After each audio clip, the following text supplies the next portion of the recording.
Bonjour, est-ce que tu pourrais te présenter? Oui, bonjour, donc je suis Nelly, j'ai 33 ans, je suis en train de découvrir le développement personnel par des séminaires, par des bouquins. Voilà. D'accord. Et donc, comment tu as découvert Napoléon Hill?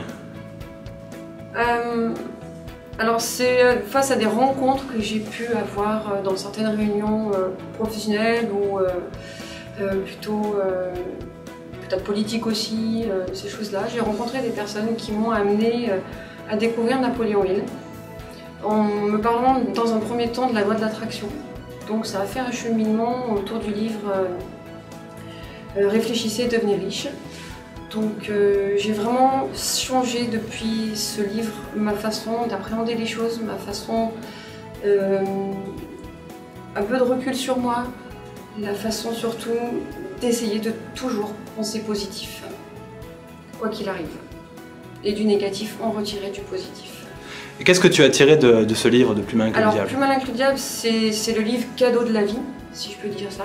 Parce qu'on passe à une étape supérieure, on se rend compte vraiment que tout ce qui fait que chaque jour on n'est pas bien, que chaque jour on a un petit malheur, que quoi que ce soit qui peut arriver, en fait, on se le fait soi-même, ou le diable nous le fait, selon les croyances des personnes. Moi je suis plus dans le fait que le diable est en nous et on se fait du mal parce qu'on ne sait pas pourquoi, on n'y réfléchit pas. Voilà. Et Plus malin que le diable, c'est vraiment la lecture de chevet. Je pense qu'il faut faut le lire au moins une fois. Moi j'ai stabiloté beaucoup de passages afin de les relire plus tard. Là je suis en cours de plusieurs livres.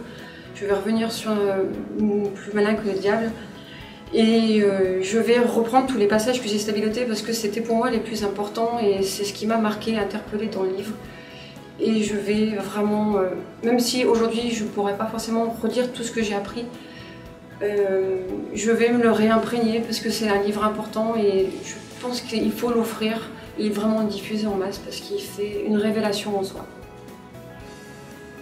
Excellent. Et tout à l'heure, tu m'as raconté un petit peu ton histoire depuis quelque temps où tu as découvert ces livres. En fait, tu as découvert Plus malin que le diable et même Sur l'autoroute du succès, qui est un deuxième livre de Napoléon Hill.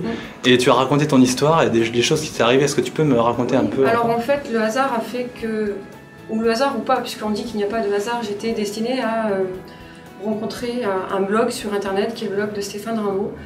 Et il y avait une vidéo où il parlait justement de Plus malin que le diable et je me suis dit, ce livre, il faut l'avoir à tout prix. Donc je l'ai commandé et j'ai peut-être lu en 4 ou 5 jours, ça a vraiment été fabuleux. Ainsi que Sur l'autoroute du succès, ça a été la suite puisqu'on a la possibilité de découvrir à la fin de Plus malin que le diable un chapitre de Sur l'autoroute du succès et forcément ça donne envie d'aller plus loin, de continuer. J'ai enchaîné sur plusieurs livres, plusieurs rencontres et il est vrai que toute cette succession de petites choses m'ont ouvert des portes et j'ai pu retrouver du travail alors que j'étais dans un état où je trouve pas assez compliqué et ça a duré 10 mois. Et finalement j'ai été dans une ouverture où je suis sortie d'une zone de confort parce qu'il y avait des choses que je ne voulais pas faire. Et j'ai dit mais maintenant tu n'as pas le choix, il faut vraiment sortir de cette petite zone qui t'emprisonne. Et grâce à ces livres où je suis ouverte, je me suis rendu compte que c'est moi-même qui me mettais les barrières. Et cette possibilité de travail est venue à moi. Et aujourd'hui, voilà, j'ai la chance d'avoir enfin retrouvé un travail depuis 1 mois et demi. Et ce travail est certainement un tremplin, je pense, pour une carrière plus épanouissante. En tout cas, c'est une belle marche vers un avenir plus intéressant que ce que j'ai pu avoir dans le passé. Et aujourd'hui, ces livres m'ont évoqué que finalement tout est possible si on s'en donne vraiment la peine. D'accord. Et si tu devais, si tu devais donner un message aux personnes qui n'ont pas encore lu le livre mais qui pensent le lire, tu leur dirais quoi? Fonce. Fonce, c'est une urgence. D'accord. Bien, merci. De rien, c'est avec plaisir.